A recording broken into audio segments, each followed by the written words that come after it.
ya kupembeleza watu pole pole, and I thought this is common sense. If you want to be re-elected, that's not when you insult people. You should be talking to people responsibly, ili watu wakusikize. Hata viongozi wengine wa serikali wakifungua midomo, mimi nashangaa hawa watu wanataka kusaidia rais wao kuwa re-elected kweli? Speak a language of persuasion. Unaongea na watu na heshima. Unasema tafadhali, labda tulifanya makosa, tupe nafasi turekebishe. Lakini asubuhi watu tutusi na hakuna kitu sisi tumefanya, ni kwa sababu you are panicked through the night. And one thing that our leaders need to know, hii ndio ya mwisho.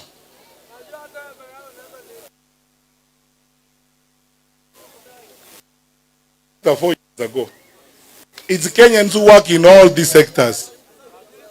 The president knows for sure that the opinion polls is being given even by the intelligence service. Hata sisi tuko nazo na tunajua zinasema nini, kwamba his chances of re-election are almost nil.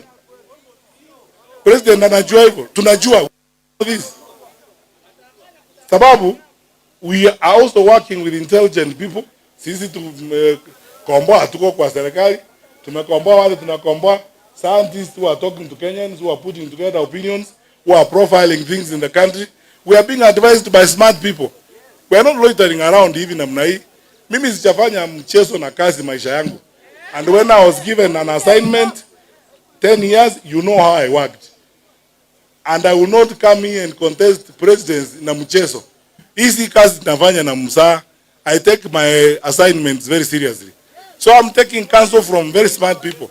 And we see that data we are seeing every day. Sasa mimi nawaomba wale wakubwa wa serikali, especially wale wako karibu na rais, kwa sababu when all is said and done, this is our country. Na mheshimiwa rais tunamheshimu, and I tell people even when we have difference of opinion, lazima tuheshimiane na lazima tumuheshimu. Uamuadvise mkubwa wetu huyo